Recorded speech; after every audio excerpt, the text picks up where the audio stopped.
眼前这座小山包便是位于内蒙古呼和浩特的王昭君墓，它的另一个名字叫做青冢。相传百草枯黄之际，昭君墓的草仍然青翠，所以便得了这个名字。如今呼市这边基于这座墓建起了一个很大的景区，名叫昭君博物院。景区外侧的连体建筑便是匈奴历史博物馆。这个博物馆挺有规模，所以改天给它单出一期视频。今天我们既然是逛昭君墓，就顺便逛一逛这边的和亲主题博物馆，它和王昭君更为契合。王昭君这个名字可以说是家喻户晓，每个上过小学4年级的网友应该都在历史教材里读过王昭君的往事，所以她的生平几乎无需赘述，人人都知道个大概齐。所以这座王昭君墓既是第6批全国重点文保单位，也是我呼市之旅的目的地之一。而且这个挺大的景区居然还是免费的，这就很良心了。每个来呼市的朋友都可以来到这边逛一逛。大家好，我是徐工，这次一定点关注，下次旅行不迷路啊！我目前在这个地方是内蒙古呼和浩特的王昭君墓啊，一会儿我们来好好的逛一逛这儿。我们是2025年7月去的，当时我们在大同旅居避暑，顺便就来呼市转转。走进来没多远就能看到董必武题词，而神道两侧的石像生则有一种既复古又前卫的感觉，这是按照文物的造型新做出来的石像。再往前走一段就看到了王昭君雕像，它右侧的 VR 体验馆是没法被拍进视频里的，所以不去了。但左边的中国古代和亲文化博物馆就很值得我们逛一逛了。它屋顶上还弄了个鹰顶金冠，原型则是内蒙古博物院的那件著名的鹰顶金冠文物。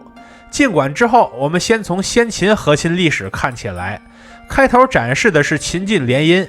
我们总说秦晋之好，它好就好在经常会以联姻的方式来加强关系。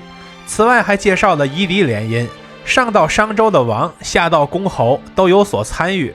然后是两汉时期的和亲历史，开头介绍的是解忧公主的往事。她被送往乌孙和亲50年，将乌孙这个国家转化为打击匈奴的盟友，而且还为西域都护府的建立立下了不少功劳。眼前这个场景则是他以70岁高龄回归汉朝时的场景。我们能通过地图发现，乌孙在西域诸国中虽然面积不算是很大，但位置非常重要，这不就是必争之地吗？如今这个时代的很多食品都是在那时候从西域输入进来的，这才是吃水不忘挖井人，吃葡萄勿忘留解忧。后面介绍的则是这个景区的第一大女主王昭君。这边复原的场景则是昭君出塞后教匈奴妇女刺绣的场景。不过这个博物馆给王昭君的篇幅也就仅此而已了。如果想要提纲挈领的了解两汉的和亲往事，不如直接在墙上去看仿竹简形状的和亲表。如果看到东汉末期，你就会发现袁绍家族与乌丸和亲了好几次，难怪乌丸会帮着袁绍打曹操。下面我们进入魏晋南北朝和亲历史。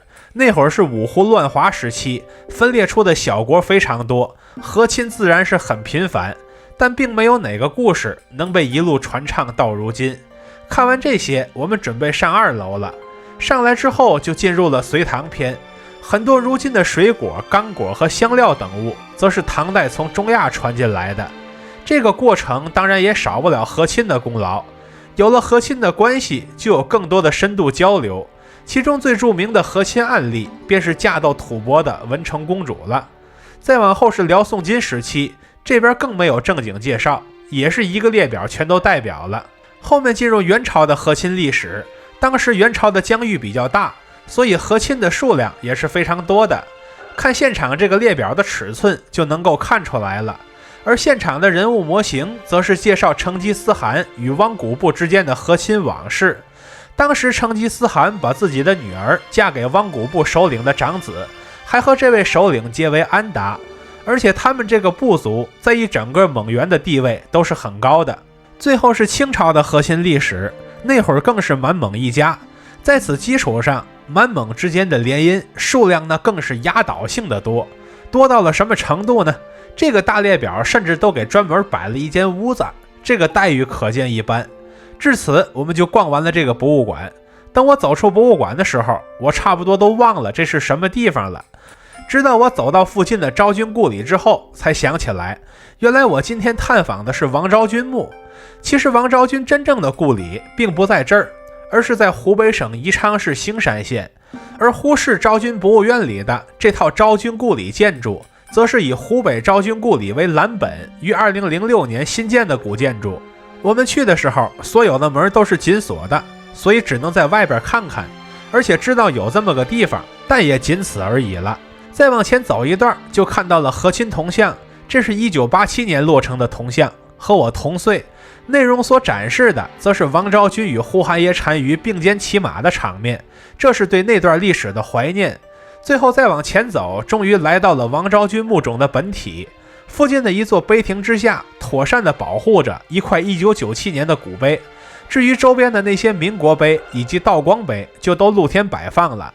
现场并没有找到历史特别悠久的碑，至于更高的地方，就不允许游客登上去了。其实来到昭君墓，了解到这段历史之前，我们很早就通过戏剧、影视剧等媒介了解过王昭君的故事了。当初最让人印象深刻的桥段，就是因为王昭君不愿意给画师毛延寿行贿，所以被画得很丑，也得不到皇帝的关注。最后选他去和亲的时候，皇帝才发现他颜值很高，心下很是后悔，但已经来不及了。之后便是汉宫秋的悲伤故事。一开始我以为这个桥段都是小说家的杜撰，结果翻开《后汉书》一看，好家伙，这个故事的大体梗概居然是真实存在的。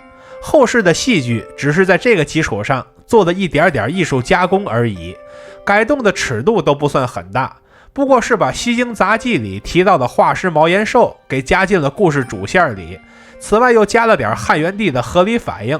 所谓的后期加料也不过如此了。